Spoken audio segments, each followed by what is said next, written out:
have long felt that I was the luckiest guy in the world. And that feeling was only confirmed by revelations made this last week. David Petraeus, when he chose a biographer, chose the lovely Paula long-distance runner. When I was selecting my biographers, I chose Bob Burke and Judge David Russell.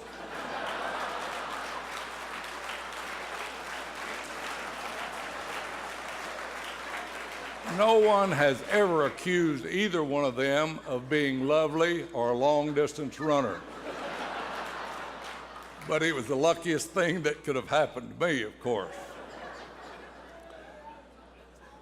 Our rumors of my life have been highly exaggerated. To quote the late Christopher Hitchens, after this long, long life, I am still trying to learn who I am. But I do know where I am from. I am from Oklahoma. More specifically, I am from Pushpataw County, Clayton, and Antlers, Oklahoma. I have never been accused of being a modest or an humble person. However, even I must concede that I am not deserving of this great distinction. Yet when I look at the list of prior inductees, I see the names like Andy Coates, Bill Paul, Ralph Thompson, Tom McDaniel, DeVere Pearson, and Robert Henry et al. They are among my very oldest and dearest friends, which is why I am quite certain that they are at least as undeserving as I am.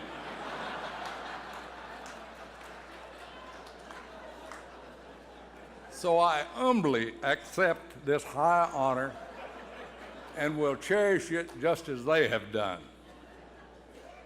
Tonight, it is a genuine pleasure to be surrounded by nothing but kind and friendly faces. I suspect this is because, as former Governor Alfalfa Bill Murray famously observed, all those other sorry SOBs have died and gone to hell.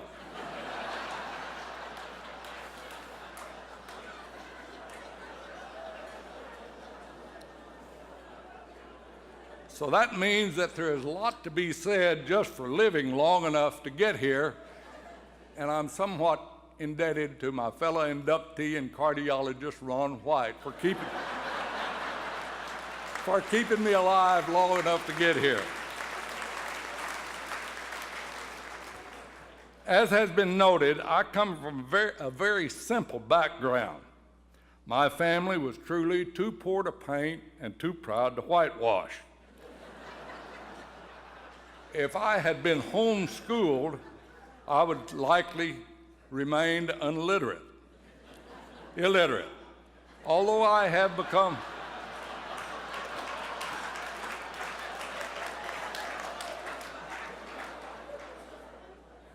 might have become awfully proficient at certain other skills. Let the record reflect that my good friend Coach Barry Switzer is no longer the only son of a bootlegger in the Oklahoma Hall of Fame.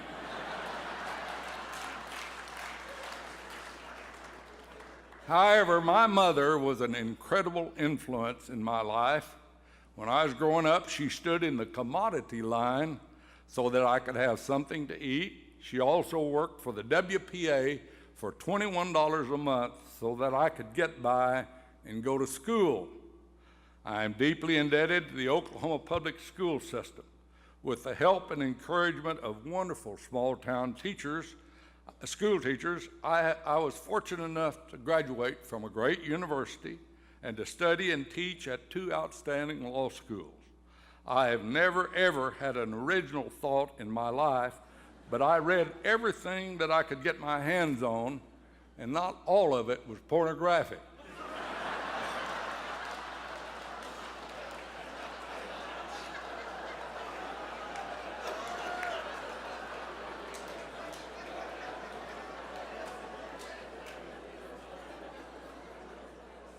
I had a good retentive memory and early on, I became an excellent plagiarist.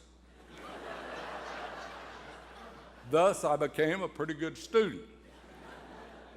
Note that I became a good plagiarist even before going to Harvard. This was well before student loan days, so I had to rely on table waiting, scholarships, and the GI Bill to finance my college and law school education.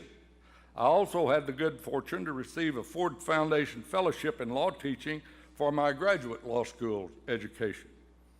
While financing my education required some occasional creativity, this was no hardship on me. Inasmuch as I had started at the outhouse level of existence, my standard of living actually increased throughout my educational training. In fact, the first time I enjoyed indoor plumbing and electricity was when I enrolled at the University of Oklahoma.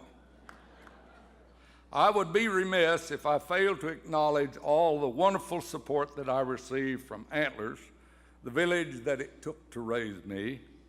I have had several opportunities to live and work outside this state, and invariably, inexplicably, some might say, I could hardly wait to get back to Oklahoma.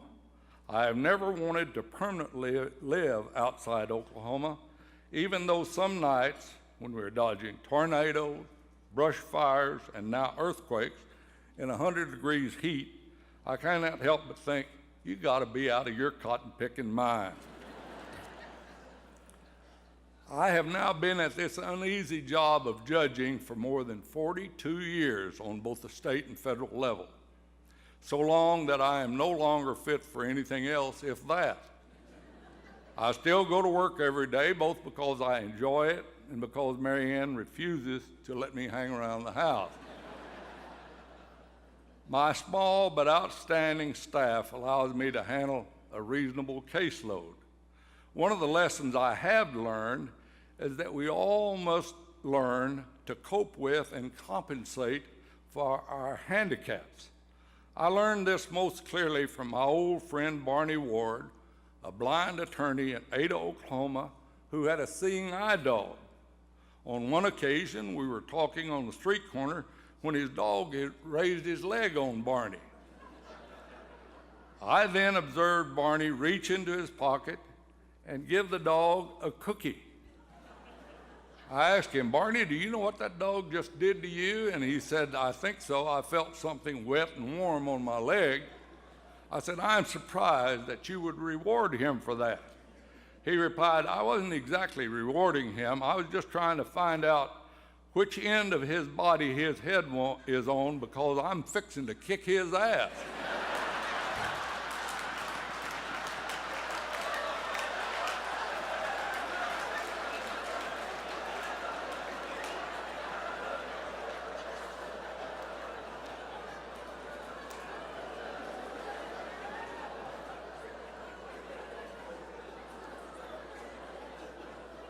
My life has been a long, wonderful, rewarding trip. Oklahoma has been most kind to me and generous to me in every way possible, and I am eternally grateful to it. I want to thank my friend and colleague and presenter, the Honorable David L. Russell. He, along with Bob Burke, managed to disguise and edit most of my shortcomings in Law and Laughter, The Life of Lee West. And tonight he's done it again. People facing litigation often say, I just want a fair trial. I doubt that. Almost everyone wants just a little better deal. But if I ever did want a fair and objective trial, I know I would find it in Judge Russell's court. I must, of course, acknowledge that none of this would have happened, nor would have been nearly as much fun were it not for Mary Ann, my magnificent bride for 60 years, my delightful daughters, Kim and Jennifer,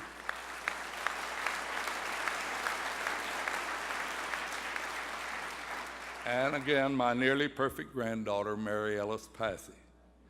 In her memoir, West with the Night, British-born Beryl Markham recounts her adventure growing up in Kenya and making one of the first solo flights east to west across the Atlantic. She quotes an ancient Coptic which contains all the wisdom of the ages, which I'd like to leave for you to ponder. It says, "Life is life and fun is fun, but it's all so quiet when the goldfish die." Lastly, when I was growing